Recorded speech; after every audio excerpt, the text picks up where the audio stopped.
Well, good afternoon, everyone. I'm Donna Martinez. Welcome to the John Locke Foundation for another edition of Shaftesbury Society. We're going to talk energy today and Governor Cooper's policies on energy, as well as the Biden administration's policies on energy and how you could be impacted. Another great forum. Glad you're along with us here. We're coming to you live from Midtown Raleigh. So, why did Governor Roy Cooper sign on to a statement of support for a regional cap and trade program that's now underway in the northeastern portion of our country, a program that virtually guarantees higher gas prices? Well, it is called the Transportation and Climate Initiative. It's a cap and trade program adopted by several northeastern states. It's all about this idea of trying to save the planet from fossil fuels and transportation. But of course, estimates say that it's going to hike gas prices as well. We'll get into that a little bit more. So today we're going to give you the details of this plan. Also hear from a Massachusetts watchdog organization that's been fighting this initiative for several years because it's led by their state's governor. We're also going to look at what Governor Cooper's support could mean to you and me.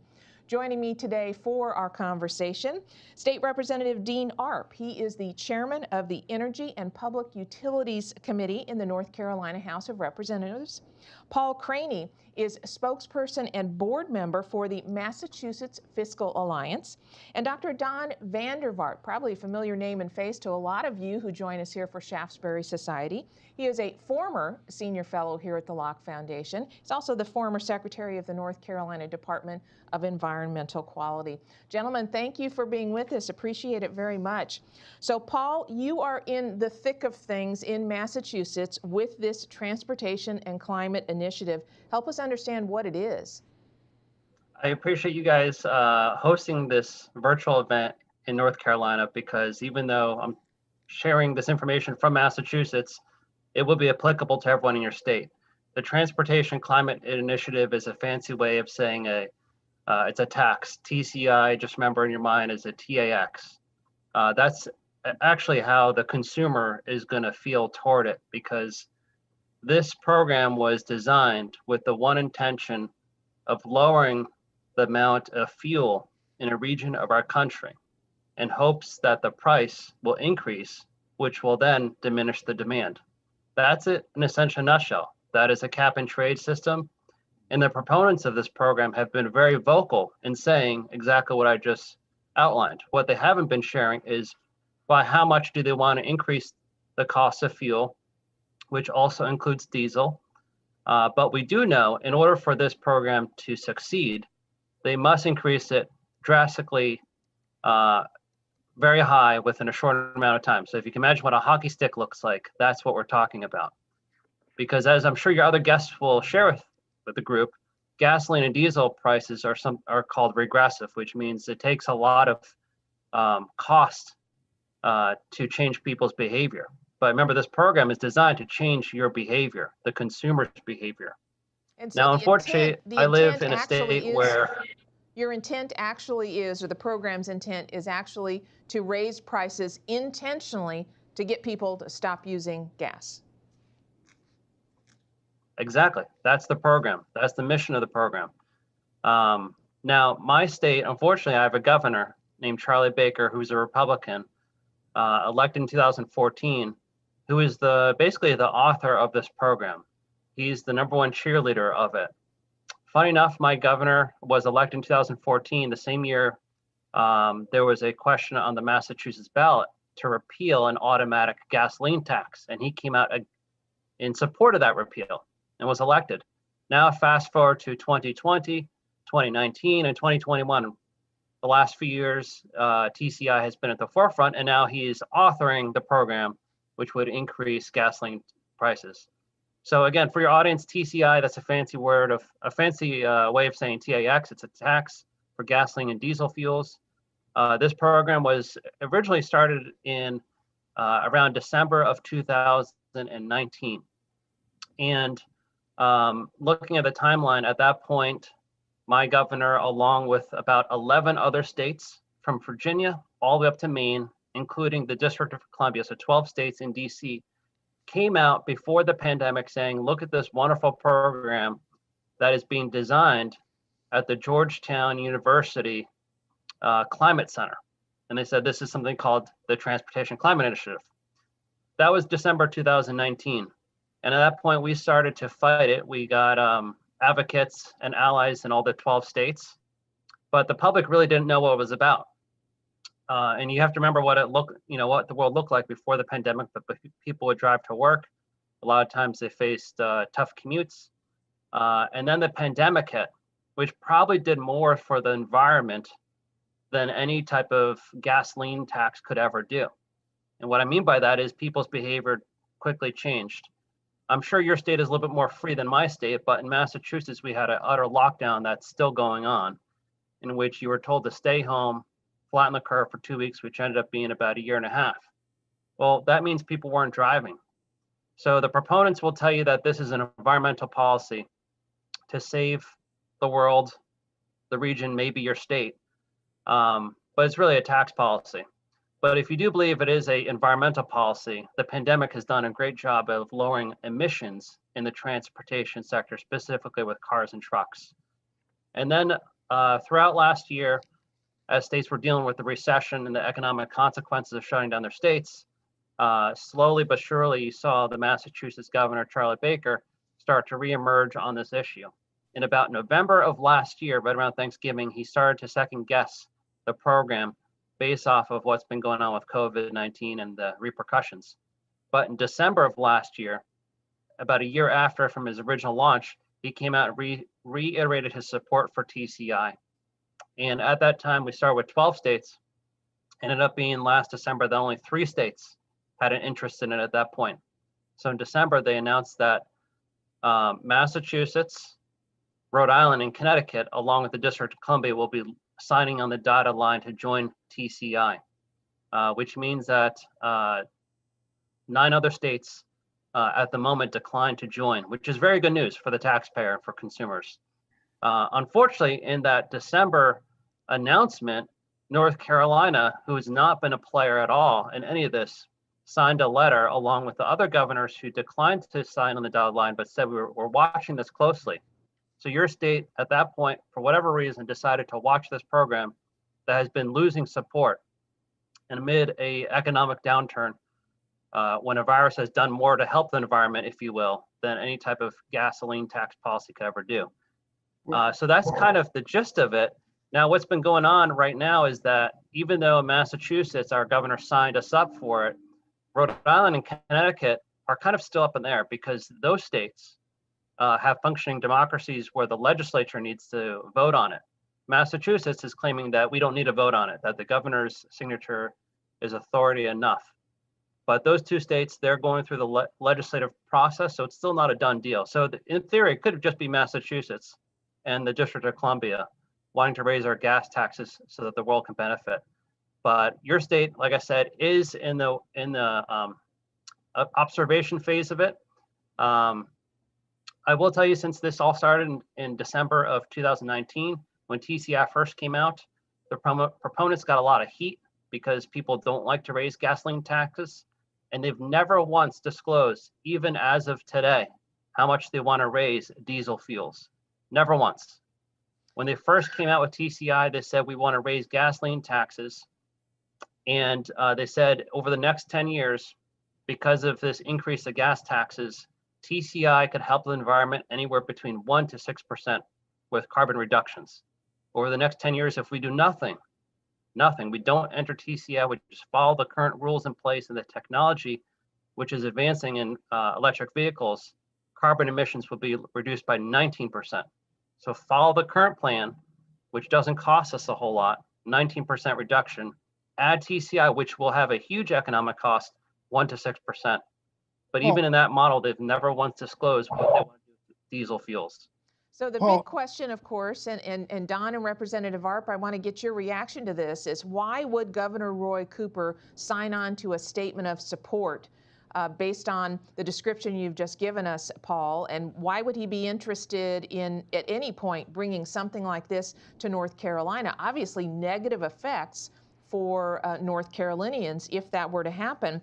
Patrick Gleason wrote a column for Forbes in which he referenced our governor signing this statement. And I just want to read just a couple sentences of the statement that Governor Cooper signed.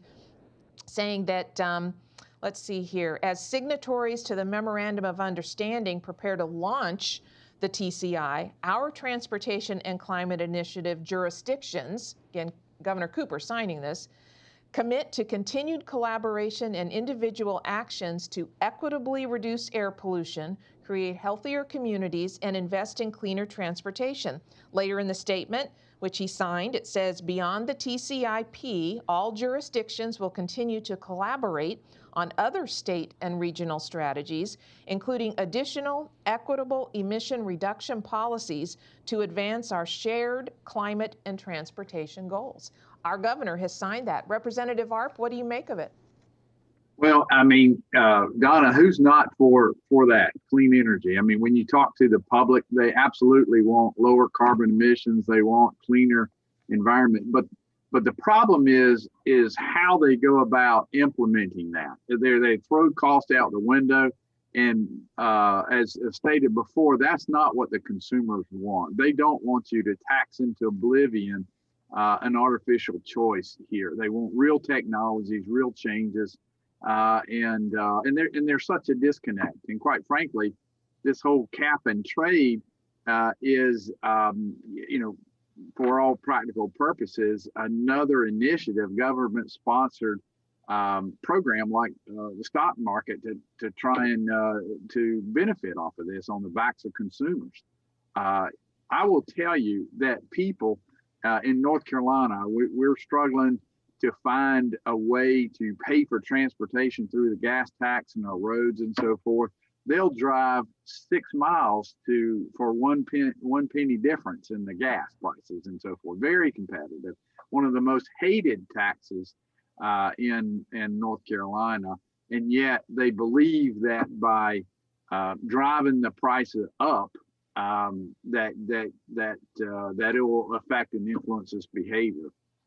A couple of things right after President Biden's election, gas prices started to go up because of these policies, stopping the pipeline and everything, and artificially curtailing the supply of petroleum and gas prices in the continental United States, making ourselves energy independent. That has been thrown out the door. We're buying it from foreign countries. And this whole idea of raising the price really smacks in the very face of of the typical Democrat policies of looking out for the little guy, looking out for those who can least afford it. I will also tell you, Donna, as we go into this, I'm a structural engineer.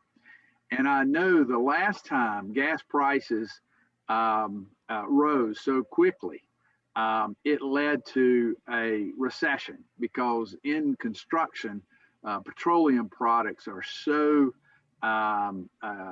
involved, and they're in everything from plastics to glues to just transportation and material. And we're seeing the effects of the construction inflation right now, and so it's very, very concerning. So right now it's lumber that is so expensive, but if we keep going down Governor Cooper's preferred road, other things as well. Don, what do you make of all of this?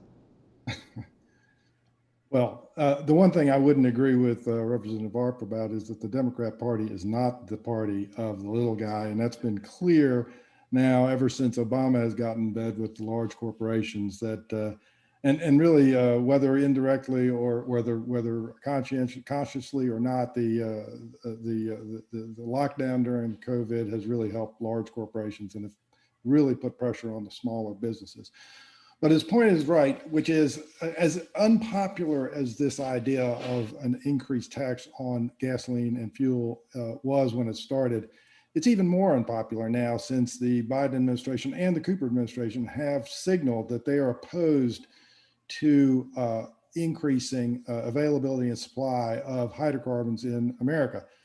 You've got the Biden administration who are cutting back pipelines. You've got the Cooper administration that just last week, the day after the new secretary of DEQ was at a hearing, the very next day, they again canceled a critical permit for a very small portion of pipeline that would help alleviate North Carolina's capacity losses, capacity pinches, shortages of natural gas here in the state. That sends a very strong signal. And at the national level, President Biden's message has, energy prices are going to go up. So now you're faced with, and I'm very sympathetic to the governor of Massachusetts. He's now faced with trying to put a tax on top of an already increase in retail sales for gasoline, and it's just going to be, you just look at what happened in Paris with the yellow vest movement. That was in opposition to an increase in gasoline and diesel fuel to help pay for renewable energy. And there were protests, there were riots. Quickly, it was co-opted by the Communist Party, and so it appeared to be more of a anti-establishment. But it started with an increase in retail sales for fuels. It's a terribly unpopular notion. And out in California, you've got civil rights groups who are suing the country, the state, for similar so-called global warming mitigation strategies, including forcing electric vehicles, which I'm not prepared to say do benefit GHG emissions, but they're clearly more expensive. And what you're doing is you're talking about people who have to drive for a living. You're making it more expensive for them to drive, either by making them buy an electric vehicle, which is much more expensive, or by increasing the price of gasoline. In either event, you are harming the poor, which the Democrats have really tried to avoid the reality that they are no longer interested in the small business and the working class poor. Don, that's really interesting. You're talking about California. So is what you just described, the unfairness to the most vulnerable in society, is that the basis of lawsuits? Absolutely. You've got a number of lawsuits. You've got a group called the 200 that they've actually sued CARB, the California Air Resources Board, for a litany of so-called climate change mitigation options. You've also got a Latino group that is opposed to electric vehicles requirement because of the expense. And really we're talking about, Paul referred to the regressive nature of this. You're going to see more and more the kind of progressive rate structures that you're seeing in a lot of municipalities for water prices. You're now going to see that for utilities. The idea being that if you have a lot of children and you need to wash them daily, you're going to pay more for that marginal increase in water. That's now going to happen in electric utilities.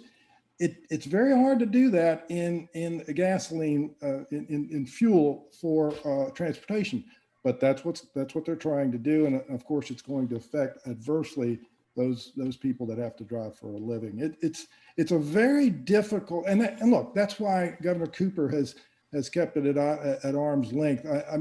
He's virtue signaling as part of the DNC requires him to do, but he's going to stay the heck away from this thing. It's a loser. And it's going nowhere.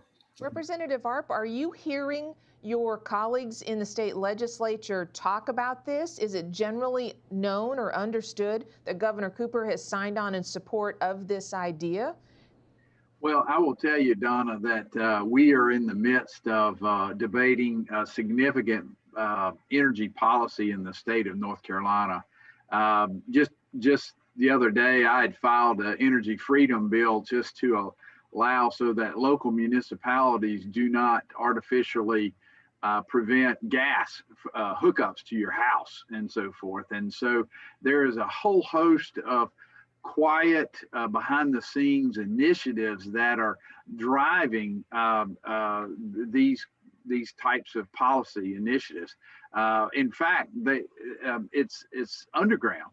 They don't come out with it because it is so unpopular. That the end game is what they're wanting to do in terms of these artificial constraint to curb these energy sources and so forth. And my fear on this is right now there is widespread opposition to this because of its unchecked harm to the poor. I would say, quite frankly, that's terrible, but on its face, it's bad policy. It's using the free market against the free market forces in terms of energy production and so forth. What will happen is the evolutions of this. This is not the one and done. Because we are rightfully talking about the impact on the poor, they're going to come back with cap and trade again and have transferred reserves so that those less wealthy are held harmless to a degree, and in terms of redistribution of wealth to pay for it. So expect cap and trade 2.0 to be coming shortly when they find a way politically to push this, because right now there's a wall on both ends of the spectrum. And the argument is a political argument against hurting the poor. So expect that it will come back packaged in the wealthy will pay for this policy, so that the poor doesn't. And again, the policy itself is wrong. We are doing things right now that are cutting carbon emissions and doing it in a responsible way that makes sense. I want to get back to that, but Paul, I want to ask you, based on this conversation, and we're hearing how people are impacted, and Representative Arp making the umbrella point that it's bad policy to begin with, no matter who gets hurt, but we care about who gets hurt, but it's bad policy. So why is your governor, who is a Republican, by the way, why is your governor doubling down on this for your state? That's a really good question. I don't have the answer for why he wants to go down this path, especially when more people hear about it, they're against it. And even TCI's own advocates say at best it can reduce carbon emissions by 6%. And if you do nothing, the reduction is 19%. I don't know. That's a question he has to answer. But I do know, following this very closely in the 12, now maybe 13 states, you can watch the political pushback happen. And Representative, I think you mentioned on both sides of the aisle, and in fact that has been happening. You look up in Vermont, the home state of Bernie Sanders, the 2 of the 3 states' largest unions have come out against TCI because of the regressive nature. It would require people that work in low-income families to pay for this tax, essentially, to subsidize electric vehicles, which are usually the preferred vehicle of the affluent. If you look in New Jersey, my home state, actually where I'm from, up by the New York City area, which is heavily polluted, some of the minority progressive groups have come out against it because they see this as nothing more than a way to subsidize electric vehicles, which does nothing in their communities for pollution, but helps the affluent. So you do see the left is starting to push back, because they're saying that this actually doesn't do anything for the environment. What this does is help, upper middle class or, not quite rich people that are lefties get that Tesla they've always wanted. But it's on the backs of working people and the working poor. Now, how TCI has kind of recently responded to that, and Representative, I think you mentioned this, is their TCI 2.0, which now they added another letter, which you mentioned, but we still call it TCI, is now they're saying 30% of the revenue that comes in has to go to environmental justice organizations. So they're trying to buy off some of these left-wing groups in urban areas. I still don't think that's enough, but you got to stay on it, because I think the way this program succeeds is by people not paying attention and they can just sneak it in. I will say this should be a warning to all lawmakers who care about revenue for their state, is TCI actually, if it were to, once it's established, what it would do is it would impose a fee increase that we say is nothing more than a tax, but the proponents say it's a market-based compliance mechanism, which is a fancy way of saying a tax increase. But they would impose this fee on the gasoline and diesel distributors. which then these distributors would pass along to the consumer, the person who fills up their car or their truck, to pay in high fees. Now, all that money doesn't go right to North Carolina. That money goes to a new bureaucracy that is not quite run by the government called TCI. Most likely, I have to imagine they're going to want some nice office space in Manhattan, and they're going to want a lot of really high paid salary executives. So the money's going to go to this entity, TCI, and then that money is going to go back to the states. So if you're looking at this as nothing more than a conservative viewpoint saying, you know what, I do think people that drive on the road should have to pay for the roads. Well, TCI doesn't do that. It sends money to a new entity that is not run by your state. And then that money gets sent back to your state. So, you know, there are conservatives who do believe in user-based fees, which I could argue makes some sense so long as the fee stays where you use it. But TCI doesn't do that. It goes to this network, which then resends the money back down. So even if you just want to keep the money in state, just do your own gas tax. At least you can regulate it and you can keep your own money. But I think this is kind of their backdoor attempt to raise taxes on gasoline and diesel without calling it a tax increase by creating this new entity. But once it's off the ground, it's going to be really hard to control.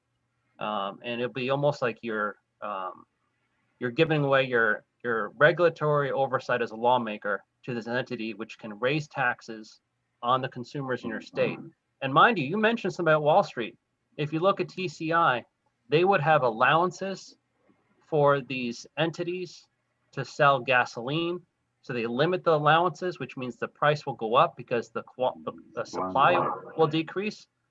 Well, you can, under this program, you can sell off these allowances to organizations that are associated with Wall Street.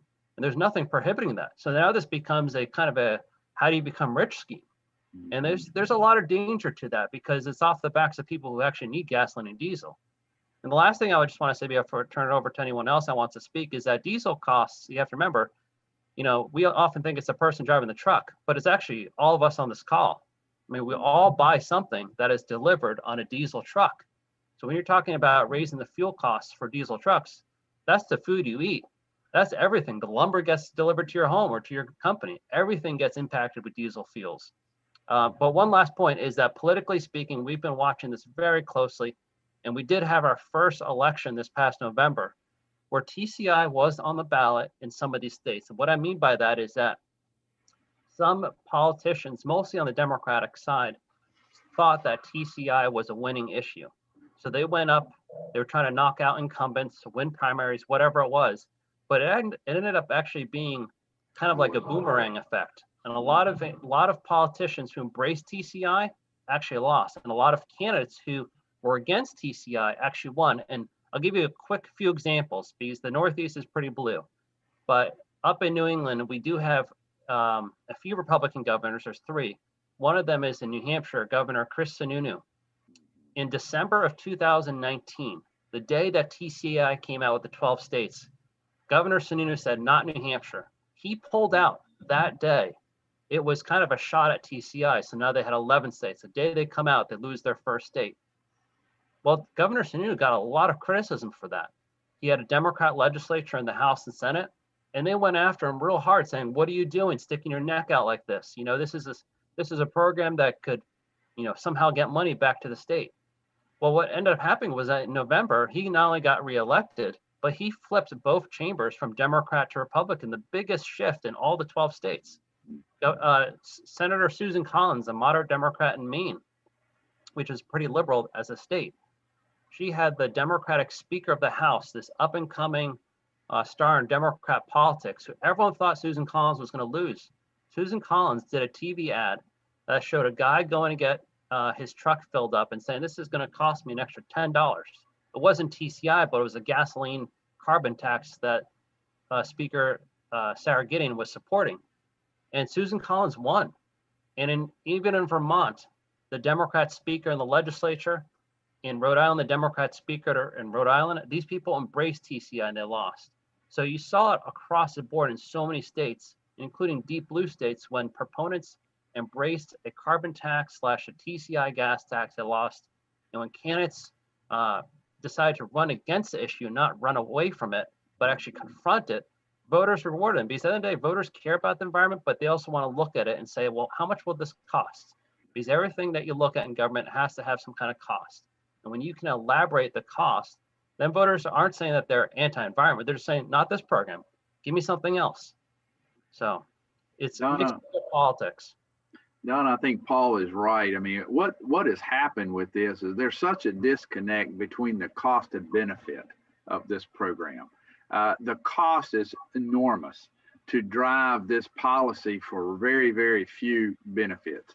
And really, that's at the heart of this whole low carbon green energy problem, is that the technology has been separated or divorced from the free market forces. I will tell you that the public really does want clean environment and are concerned. But what has happened is all the proposals have been against market-based solution. In other words, the technology has not evolved to create those types of forces. It is this artificial overtake of the free market forces that makes these programs, and it becomes just a big game for Wall Street to have another thing to trade in and earn commissions and money off of, rather than real technology that provides economical solutions to a cleaner environment. And so that at its core is what we are facing in North Carolina, to always ask the question, what's the cost of this? And can we do better with technology by releasing the ingenuity and the free market forces to bring us clean energy without driving it down by artificially playing in the free market forces there? That is such an important point about the issue of innovation, which naturally, because of what it is, innovative, leads to cheaper, more efficient ways to provide a product or a service. And that's when you really see the gains that naturally occur based on the marketplace. Don, I know that you have been analyzing quite closely Governor Cooper's clean energy plan, and it is essentially the antithesis of innovation, et cetera. It is the artificial means that Representative Arp has been describing in general there. And as I heard Paul talk, and he mentioned electric vehicles, for example, being essentially the choice of wealthier people subsidized by people of more modest income. I know that you have focused a lot as well, Don, on electric vehicles and that particular portion of Governor Cooper's plan. What do you make of the governor's approach to providing energy and his vision for energy in North Carolina? Well, there's a lot there to unpack, but it's more or less been said. First of all, and I think Representative Arp is exactly right. If we did nothing, if government did nothing, you would see an increase in the use, a continued increase in the use of natural gas to generate electricity, which would lead to a continued decrease in greenhouse gases. We've realized great reductions already, both here in North Carolina, but in the United States, because of hydraulic fracturing, which is the technology advance, one of which I'm sure that Representative Arp is referring to.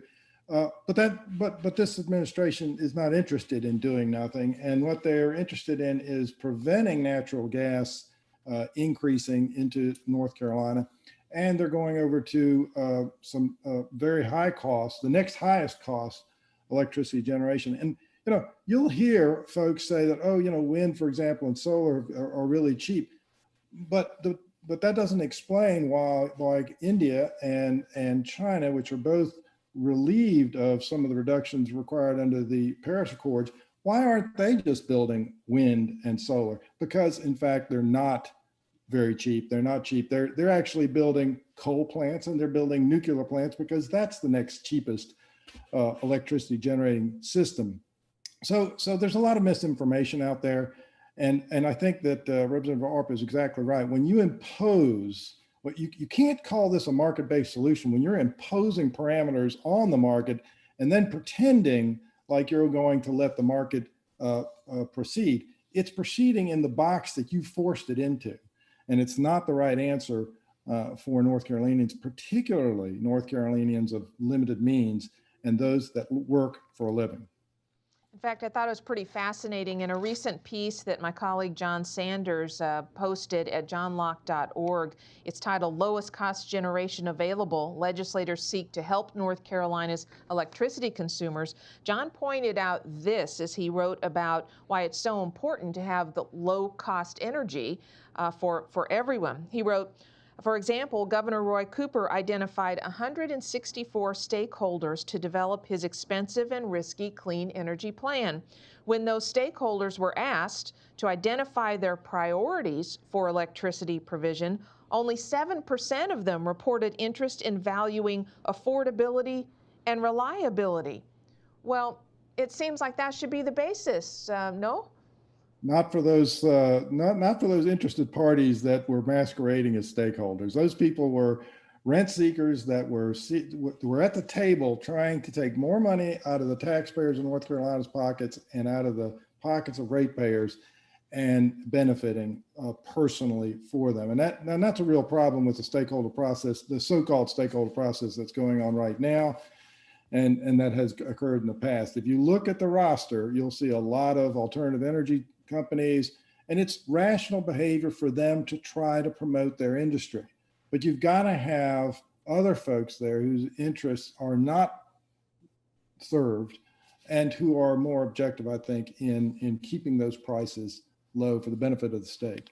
Now, Representative Arpa, you mentioned earlier that there's a lot of work that goes on behind the scenes as you and your colleagues on your committee are trying to figure out policies to implement to go forward with sound, fiscally sound, and sound that is just and fair to people's policy in order to make those electricity rates to be affordable. What are you doing? Give us a sense of some of the things that are going on that you would like to see advanced in order to meet that vision for North Carolina. Well, thank you, Donna. I think first and foremost, businesses want reliability and predictability in terms of energy inputs for their private sector, for their companies and so forth. And so we can't throw ourselves to fad solutions that are not based and are not robust. We certainly have to look at carbon reductions. And in fact, North Carolina is on track to have to outpace our goals set by even the Paris Accord. So what's wrong? What's wrong with where we're heading? Obviously, we're concerned about clean energy sources that are sustainable and reliable and are cost effective. And that's how we have to build our policy going forward. I don't think we want to be the experiment in the policy goals are there where, and in fact, this whole TCI has a floor on there that if the gas price at the pump gets too low, price supports kick in on the thing. And how is that when supply and demand is such a powerful thing? How is that bad? The whole problem is that it artificially interjects itself into the box from these government interventions. So what we're doing, hopefully, is to keep an eye out, not let North Carolina become, the test case for these very far out liberal initiatives that really hurt both businesses and individual incomes, lower income people. And so, how much do you have to pay attention to the Biden administration and what their plans are? We're constantly got our head on a swivel, looking at what the federal policy is doing, what the executive branch is doing. One of the things about it is while the governor, we're dealing with these constitutional issues about what can the executive branch commit North Carolina to do versus what has the power to do legislatively. That's been a historic struggle across many initiatives. And by not signing on in an official capacity, but promoting the policies through agencies that as if he did sign on, that's dangerous. That's not transparent. That's not applicable. And at the same time, we're looking above us from what rolling down. We know that our energy prices are going to go up because we know that the Fed government is going to interject itself on these issues, like the gas. The Mountain Valley project that was just disallowed. It was a 401 water quality permit. One of the most simple, straightforward permits before. And we had this problem with the governor on the Atlantic Coast Pipeline, where an objective permit required for necessary construction is somehow politicized and used to enact policy, political policy, is unconscionable. And here it goes again. The question is, naturally, like the Atlantic Coast Pipeline, were there some things on this 401 quality permit that was denied? Well, that goes straight to energy producers in the form of electricity that will affect our state for the next decade, next 2 decades, and is very dangerous. And so these are the things that we have our eye on for sure. Don, I know you've had your eye on those permits and those pipeline projects as well. You've written several different pieces about that. Yeah, I mean, what's really stunning is that the position of the department was when ACP was still alive, that project. They opposed the MVP project because they said it was no longer needed. We had enough we would have enough gas capacity with the ACP. But I think that was just a ruse, because as soon as ACP withdrew, so they were no longer going to come in North Carolina, DEQ did not change their position. In fact, they denied the first 401, which then was taken to the Fourth Circuit, and the Fourth Circuit said, look, you're going to have to give some reason. And just the other day, they denied it again. It's a policy decision that is being made using environmental, which, as Representative R pointed out, as they were using what's supposed to be an objective permitting process to affect energy policy goals, and that's wrong. That shouldn't happen. Paul, what about? Go ahead. I was just going to say that is so ripe for corruption that Republicans and Democrats across the aisle and across the spectrum ought to reject an objective, scientific-based permit in anything, from building of a house to building of a road to the building of a gas pipeline. The objective nature, let the scientists determine that. But to politicize that is such a dangerous road to go down. And I think we're going down that road again. Paul, how much does the TCI depend on or correlate to the Biden administration? In other words, what role are they playing, if any?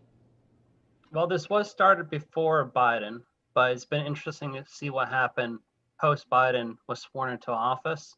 And I will answer that one sec, Donna, but before I do that, you asked me before, why do you think Governor Charlie Baker, Republican from Massachusetts, is a cheerleader in this? And I said, I don't know why, but I was thinking about that some more. And I will say, people are policy.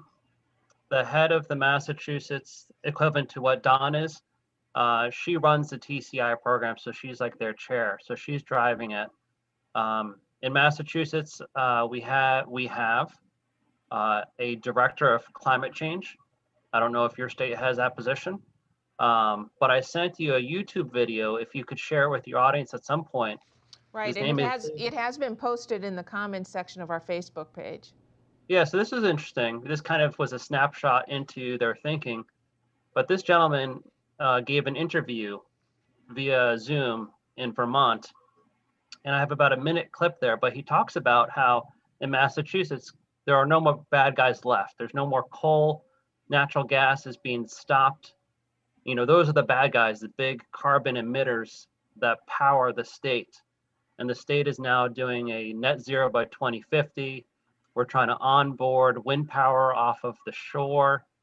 And his point was that there are no more bad guys left, so we can't turn the screws on them anymore. And he said in that video, now we have to turn the screws on the person across the street, the person on fixed income, you and I. And that was quite interesting. That was quite telling that that's their view. And TCI is a component of that because when you drive, it lets off CO2. So he was answering that question in a broader scheme, but TCI is definitely part of that, turning the screws, inflicting pain onto ordinary people. So I think that kind of answers why our governor is doing it. It's people are policy and some of his people really believe in this as far as trying to change your behavior, turn the screws on you.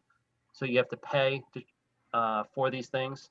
But so I wanted to make sure that you guys understand, you know, this is the thinking up here in the Northeast in New England. And there is a larger plan that the Biden administration is doing. And I think it's kind of taking grasp up in Massachusetts state level, but it's all about getting to net zero. And our governor, Charlie Baker, in early 2020, before the pandemic hit, announced to the state at his State of the State address that he's going to enroll Massachusetts to be net zero by 2050. And I think that's where the Biden administration wants to bring us to, is bringing the country to net zero. And all that basically means is any type of carbon emission that anyone or any business does have to be offsetted or has to be down to zero. And this could, you know, when I'm saying this, it could go right over your head being like, what are you talking about? But this is basically a backdoor attempt to put a carbon tax on everything. Think about like when they first started talking about an income tax, how foreign that must have sounded. You know, you earn money, you get to keep it. And then someone said, well, before you get to keep it, I want to tax you. And then that was the beginning of that conversation. Now we're used to it. But carbon tax is similar. It's kind of like in this theory, it's not applicable to us, but this is where they want to bring this to. So any type of carbon emission you put out, the way you heat your home, the way you drive to work, the way your work is heated, you know, all these things that emit carbon, what they want to do is get it to zero. And that's only done to two ways. Either you have something that is emitting zero, or you have to pay for something to get you for these allowances. So think about electric cars. In theory, they're supposed to be zero emitting electric cars so long as you can power up with wind, solar. But this is where they're all going to. And on state level, Massachusetts, they're heading down this path. So just a warning for you guys in North Carolina, if you get TCI and then you start embracing the Biden policies, you can guarantee yourself you're going to be just like Massachusetts down the road, where they're going to want to do a lot of net zero by whatever date. Up here, it's 2050. The far left is saying that's not soon enough. They want to do by 2030, which is crazy to think about. But this is where this is all going to. It's about introducing a carbon tax. If you want something that requires fossil fuel, you got to pay up for it. Otherwise, you know, ride your bicycle, walk to work, heat your house with electric something or another. Even firewood is prohibited in their eyes because that puts out too much emission, which is crazy to think about. Firewood you can get in your backyard or from your woods. But this is where it's all going to. And in Massachusetts, they're actually, our governor is also signing orders. I would have to just double check to make sure I'm 100% accurate on this, but I believe he recently signed an order saying that gasoline and diesel powered vehicles by 2030, I think, will be prohibited in being sold in the state. So, you know, by that point, TCI will be done because those cars will be illegal. But this is where they're going. This is where the far left is going. It's all about taxes. Donna, this is where I would like to just interject and make sure everybody understands net zero. There's something about the words that people use, and there's such a disconnect between the average citizen and the words that they understand. Nobody disagrees with the idea of reducing our carbon, going to net zero. It sounds great, but the reality is that's not what they're doing. They are monetizing a system in order to say that they're doing that, and they're not really achieving those goals. But they're monetizing a system that sounds good in the public realm, and the public has no idea that all they've done is monetize and created another whole system of investment and stuff that really does not. They're hiding the ball away from a real change in carbon reduction. And the telltale point is in nuclear. Nuclear is the cleanest, lowest carbon, most sustainable, long-term, 24-hour, 365 days a week. We've had such advances in this small-scale nuclear, and yet it's out of favor.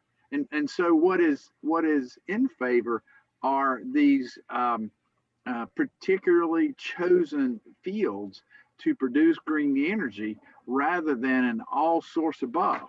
And that's telling because they are monetizing the system using the words like net zero, and it really doesn't mean that. It means that we're going to, push this agenda and we're going to monetize this and you can pay us and we're going to redistribute the wealth based upon that to achieve our walking around money. So that's it. Don, you've been writing about a lot of the issues that Representative Arp has been bringing up here, and what are the preferred forms of so-called renewable energy, and nuclear just really on the outs. But Don, you say nuclear could be the future. Look, first of all, you cannot be serious about reducing GHGs without nuclear. It is, as Representative Arp said, it's a dispatchable form of electricity. It is no more expensive than buying solar or wind with the concomitant natural gas plants that you need to back them up. So you have to purchase those together. And it is real, true zero emission electricity generation. And he's right. I mean, what this is really about is crony capitalism at the Wall Street level. You've got investment banks, investment companies that are putting pressure on companies they invest in. BlackRock does this, Vanguard does this in the guise of ESG. I've written about what that is it essentially puts pressure on corporations to fund their bets on solar and wind and electric vehicles. And it's probably legal, but it is totally unethical. But the last thing we need to talk about here, folks, is we need to step back and really scrutinize the cost benefit analysis of reducing GHGs. Everybody says, well, we need to drop GHGs. And if all things were equal, that would be fine. But we really need to ask ourselves, is this an at all cost goal? Because nobody's looking at the relative costs of one technology versus another. They simply say, look, it's a given. For example, we have to have net zero by 2050. Do we? Do we really have to have net zero by 2050? What are the costs associated with getting to net zero 2050?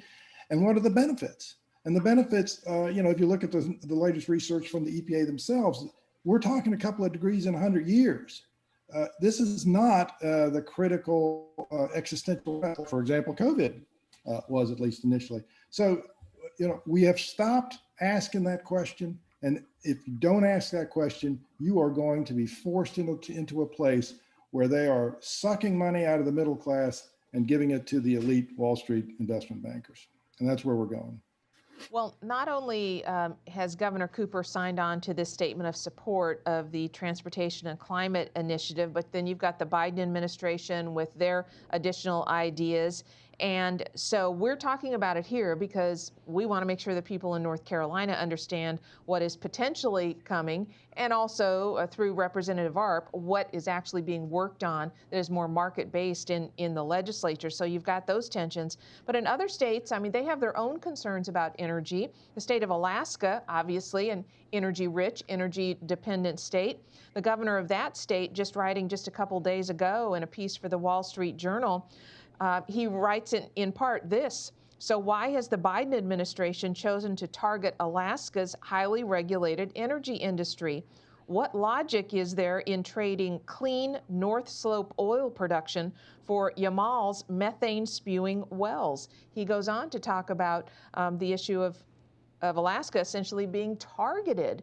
What is going on here? Don't we want to be energy independent as well? At least we were at one point. No, I mean, sorry to just jump in. Donna, one of the authors of Cooper's energy plan, a guy named Lovins from the Rocky Mountain Institute, he opposes clean, abundant, cheap electricity. He does not, because in his opinion, that will expand our standard of living and the development of the ecosystem. He is opposed generally to letting the population thrive. He's opposed from a standpoint of natural resources consumption, and he's also one of the population bomb type scaremongerers. So you've got somebody who's writing the policy for North Carolina who's fundamentally opposed to what you just said, which is clean, abundant, and affordable electricity. And just as another subset to that, the complaint by Alaska is, again, in electric vehicles, we are letting cobalt and the other rare metals that are required for those batteries to be mined in abysmal conditions in Africa under Chinese leadership, abysmal working conditions for children, and we don't care. That's not, as long as we're not mining the cobalt here in North America, which we can't because there isn't any, or refining it. We feel like we're driving a clean. You talk about virtue signaling. You're driving a Tesla, the cobalt for which was mined by a poor 12-year-old kid who's going to have a very low life expectancy, and the environmental regulations that govern that mining and refining process are nil, and so we're supposed to feel good about that. It's absurd. So much to unpack here, and we've only begun the discussion today, but we wanted to bring to you the issue of this Transportation and Climate Initiative that is happening now in the Northeast with the Massachusetts and their governor leading the way, and Paul's organization trying to fight that and to let people know exactly what it's going to mean to them, and then our own governor, Roy Cooper, having signed on to a statement of support for that type of initiative. The good news today, I would say, it comes from Representative Arp, who's talking about market-based ideas and actually doing the sausage making, as we like to describe it, Representative Arp. As we wind down our conversation here today, Representative Arp, what is it that you want North Carolinians to know is on the mind of you and your colleagues who are actually in there trying to make fine-tune the public policy and make those decisions that will lead to lower cost, reliable energy? Well, thank you, Donna. I think at its core is we're trying to enact the citizens of North Carolina's real vision for responsible energy that is both sustainable, long-term, and really does do what the citizens want in their energy policy. From our businesses, they want predictability and reliability on a long-term investment. We're not at all swayed by the artificial pressures to enact policies. We believe that these market forces are some of the most powerful. And in order to drive state energy policies, we want to hitch our wagon to those market forces that drive technologies that are real and produce real benefit to our green energies, our climate, and at a cost that is not artificially high to enact, an elitist policy there. And sharing the cost. We want all North Carolinians to benefit from a clean environment and do it responsibly. And that's really what we're looking at. We won't sign on to these fads or using this political arm to artificially accomplish what has been rejected so many times.